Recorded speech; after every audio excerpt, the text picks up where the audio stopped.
గుండ్లపాడు గ్రామంలో ఇద్దరు టీడీపీకి చెందినటువంటి వాళ్ళ యొక్క ఆధిపత్య పోరు వల్ల మరి ఎప్పటి నుంచో మరి వాళ్ళ మధ్య ఈ ఆధిపత్య పోరులో భాగంగా ఏం మనస్పర్ధలో ఏంటో మనము అది పక్కన పెడితే అది చివరికి వాళ్ళ యొక్క ఆధిపత్య పోరు ఏ విధంగా కూడా ఒక డబుల్ మర్డర్కి దారితీసిందో జిల్లాలో ఉన్నటువంటి ప్రజలు, రాష్ట్రంలో ఉన్నటువంటి ప్రజలు చూస్తున్నారు. మరి ఈ మర్డర్కి సంబంధించి మనం చూసినట్టయితే ఏదైతే వెంకటరామయ్య అని ఉన్నారో వారు ఈ వెంకటేశ్వర వాళ్ళ పార్టీకి సంబంధించినటువంటి వెంకటేశ్వర్లు గారిని అలాగే కోటేశ్వరరావు గారిని పెళ్లికి వెళ్ళి వస్తుండగా మరి దారిలో ఏ విధంగా చంపారు అనేటువంటి విషయం ఇక్కడ ఉన్నటువంటి ప్రజలందరికీ కూడా తెలుసు. ఆ ఇన్సిడెంట్ అయినటువంటి ఎంబటే మన జిల్లాకు సంబంధించినటువంటి ఎస్పీ గారు అక్కడికి వెళ్ళి ఎక్కడైతే మర్డర్ జరిగిందో ఆ ప్లేస్కి వెళ్ళి అక్కడ ప్రిలిమినరీ ఎంక్వైరీ చేసి స్వయాన మన జిల్లా ఎస్పీ గారు ఏమని స్టేట్మెంట్ ఇచ్చారో ఇక్కడ ఉన్నటువంటి ప్రజలందరికీ కూడా తెలుసు. మళ్ళా కూడా నేను ఎస్పీ గారు చెప్పినటువంటి ఈ మాటని, వారి స్టేట్మెంట్ని నేను చదివి వినిపిస్తాను. చనిపోయిన వారు మరియు చంపిన వారు ఇద్దరు టీడీపీ పార్టీకి చెందిన వారే అని చెప్పి మన జిల్లా ఎస్పీ గారు ఎంబటే ప్రిలిమినరీ ఎంక్వైరీలో అక్కడికి వెళ్ళి చెప్పడం జరిగింది. అలాగే చనిపోయిన వారికి మరియు తోట చంద్రయ్య కుటుంబానికి ఎటువంటి సంబంధం లేదని చెప్పి, బంధుత్వం లేదని చెప్పి హత్య చేయడానికి గల కారణాలను పరిశీలిస్తున్నట్టుగా మన జిల్లా ఎస్పీ శ్రీనివాస్ గారు చెప్పారని స్పష్టంగా వారి యొక్క స్టేట్మెంటే నేను చెప్తా ఉన్నా. వాడి యొక్క వీడియో బయట కూడా ఉంది, మీరు చెక్ చేసుకోవచ్చు. సో స్పష్టంగా చనిపోయిన వారు మరియు చంపిన వారిద్దరు కూడా టీడీపీ పార్టీకి చెందిన వారే. అంటే ఇక్కడ నాకు తెలిసి వెంకటేశ్వర్లు గారు ఎవరైతే చనిపోయి ఉన్నారో నాకు తెలిసి 3 దశాబ్దాలుగా ఆ టీడీపీ పార్టీ జెండా మోసినటువంటి వ్యక్తి. అలాగే ఈ చంపినటువంటి వారు కూడా ఎప్పటి నుంచో కూడా అదే పార్టీలో మరి యాక్టివ్గా ఉండి వాళ్ళంతా కూడా మొన్న ఎలక్షన్ యాక్టివ్గా చేసినటువంటి పరిస్థితి. మరి వీళ్ళు వాళ్ళ యొక్క ఆధిపత్య పోరులో భాగంగా హత్య దాకా వెళ్ళి దీన్ని ఏ మాత్రం కూడా సంబంధం లేనటువంటి పిన్నెల్లి రామకృష్ణారెడ్డి గారికి వాళ్ళ బ్రదర్ పిన్నెల్లి వెంకటరామరెడ్డి గారిని మరి ఇందులో వాళ్ళకి సంబంధం ఉందని ఈ కేసులో వాళ్ళని చేర్చడం, వాళ్ళ పేర్లు ఎఫ్ఐఆర్లో నమోదు చేయడం అనేది ఎంత దారుణమో ఒకసారి చూడండి. మొదట్లో ఈ హత్యకు సంబంధించినటువంటి ఎంక్వైరీ కానీ ఎస్పీ గారు వెళ్ళడం కానీ వాళ్ళ ఫ్యామిలీ మెంబర్స్ కానీ, అంటే ఈ చనిపోయినటువంటి వాళ్ళ ఫ్యామిలీ మెంబర్స్ కానీ అందరూ కూడా ఇది రాజకీయ కక్షల వల్లే, టీడీపీలోనే వాళ్ళకు ఉన్నటువంటి గొడవల్లో భాగంగానే ఈ హత్య జరిగిందని స్పష్టంగా అక్కడ ఉన్నటువంటి వాళ్ళ ఇంట్లో ఫ్యామిలీ మెంబర్స్ ఆడలతో సైతం చెప్పారు. అలాగే ఎస్పీ గారు కూడా అదే మాట చెప్పారు. ఎంబటే ఎమ్మెల్యే గారు ఎప్పుడైతే వెళ్ళారో ఎమ్మెల్యే గారు వెళ్ళి ఈ హత్యకు ఈ ఎమ్మెల్యే గారు ఎక్స్ఎమ్మెల్యే పిన్నెల్లి రామకృష్ణారెడ్డి గారికి అలాగే వాళ్ళ బ్రదర్ పిన్నెల్లి వెంకటరామరెడ్డి గారికి సంబంధం ఉందని చెప్పి ఎప్పుడైతే మాట్లాడారో అప్పటి నుంచి ఇక ఎప్పుడైతే పొలిటికల్ ఇంటరప్షన్ ఇన్ఫ్లుయెన్స్ మొదలైందో ఇక ఈ కథంతా కూడా వీళ్లకు సంబంధించిందైనా టీడీపీకి సంబంధించినటువంటి వాళ్ళ మధ్య వచ్చినటువంటి భేదాల వల్ల జరిగినటువంటి హత్య అయినా కూడా దీన్ని పిన్నెల్లి రామకృష్ణారెడ్డి గారికి వాళ్ళ బ్రదర్కి పిన్నెల్లి బ్రదర్స్ కంటగట్టి మరి వాళ్ళని ఇందులోకి లాగడం అనేది ఒక్కసారి రెడ్ బుక్ పాలనలో ఇది పరాకాష్ట కాదా అని చెప్పి నేను అడుగుతా ఉన్నాను. ఎవరికి తెలియదు ఈ జిల్లాలో? ఈ జిల్లాలో ఎవరికి తెలియదు? మన పల్నాడులో ఎవరికి తెలీదు? వాళ్ళు టీడీపీ పార్టీ అనే విషయం అందరికీ తెలుసు. ఆ హత్య ఎందుకు జరిగిందనేటువంటి విషయం అందరికీ తెలుసు.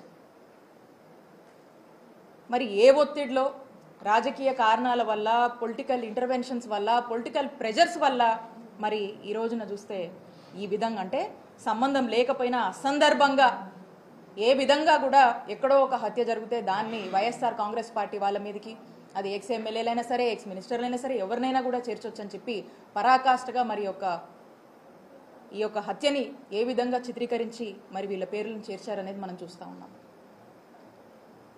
మేము డిమాండ్ చేస్తూ ఉన్నాము వైఎస్ఆర్ కాంగ్రెస్ పార్టీ తరఫున ఏదైతే పిన్నెల్లి బ్రదర్స్ని ఈ కేసులో మీరు చేర్చారో, వీళ్ళని కూడా ఎఫ్ఐఆర్లో A6గా A7గా పెట్టారో తక్షణమే మీరు ఇమీడియట్గా వీళ్ళని అందులోంచి రిమూవ్ చేయాలని వైఎస్ఆర్ కాంగ్రెస్ పార్టీ డిమాండ్ చేస్తూ ఉంది. ఎక్కడ చూసినా ఒక్కసారి నేను అడుగుతా ఉన్నా, పాపం పోలీసులు అంటే మాకు గౌరవం ఉంది, మొదటి నుంచి కూడా ఎప్పుడు కూడా పోలీసులు అన్నా ఇన్స్టిట్యూషన్స్ అన్నా మాకు చాలా హై రెస్పెక్ట్ ఉంది. ఒక్కసారి నేను క్వశ్చన్ చేస్తా ఉన్నా ఈ పోలీస్ అధికారులు, ఒక్కసారి మీరు ఆత్మవిమర్శ చేసుకోండి. పిన్నెల్లి బ్రదర్స్కి ఈ హత్యకు ఏమైనా సంబంధం ఉందా? ఒక్కసారి మీరు ఆత్మవిమర్శ చేసుకోండి. పోలీసులు వాళ్ళ ఒంటి మీద వేసుకున్నటువంటి యూనిఫామ్ మీద బ్యాడ్జ్ ఉంటుంది, ఏపీపీఎస్ అని. ఆంధ్రప్రదేశ్ పోలీస్ సర్వీస్ అని ఒక బ్యాడ్జ్ ఉంటుంది. ఈ రోజున ఈ ఆంధ్రప్రదేశ్ పోలీస్ సర్వీస్ అని ఏదైతే బ్యాడ్జ్ ఉందో ఆంధ్రప్రదేశ్ పొలిటికల్ సర్వీస్ అయిందని చెప్పి గుర్తు చేస్తా ఉన్నాను. ఒక్కసారి ఆత్మవిమర్శ చేసుకోండి. ఇదే కాదు, ఇదే జిల్లాలో మనం తీసుకుందాం. ఇక్కడ ఎంతమంది సోషల్ మీడియా పిల్లల్ని జైళ్ల పాలు చేశారు, ఎంతమంది వైఎస్ఆర్ కాంగ్రెస్ పార్టీ ఫాలోవర్స్ని ఈరోజు అక్రమంగా కేసులు పెట్టి వేధించి ఇబ్బందులకు గురి చేసి జైళ్ళకి ఇచ్చారు, అరెస్టు చేశారు. ప్రతి నియోజకవర్గంలో కోకొల్లలు ఇలాంటి ఉదాహరణ.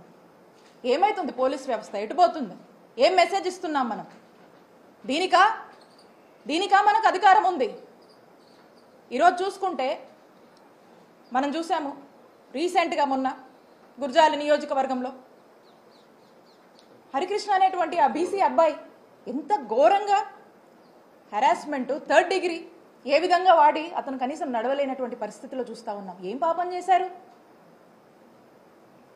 అలా ఏ నియోజకవర్గంలో మనం చూసినా కూడా ఇబ్బందులే. అంతెందుకు మన నరసరావుపేట నియోజకవర్గంలోనే గోపిరెడ్డి గారి మీద ఎన్ని అక్రమ కేసులు కట్టారు.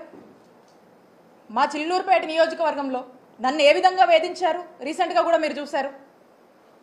పోలీసులు ఒక లెవెల్కి మించి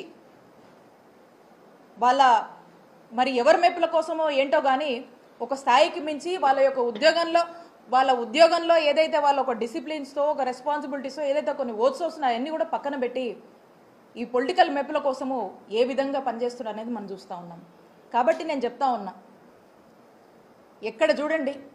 ఎక్కడ చూడండి రాష్ట్రంలో ప్రతి జిల్లాలో ప్రతి నియోజకవర్గంలో కూడా ఈ యొక్క అత్యుత్సాహం ప్రదర్శిస్తున్నటువంటి పోలీస్ ఆఫీసర్లకు, అధికారులకు అండ్ ఎస్పెషల్లీ అన్యాయంగా అక్రమంగా ఇలాంటి ఇల్లీగల్ కేసులు పెట్టి ఇబ్బంది పెట్టాలని చూస్తున్నటువంటి ప్రతి ఒక్కరు కూడా నేను చెప్తా ఉన్నాను, మా నాయకుడు జగన్మోహన్ రెడ్డి గారు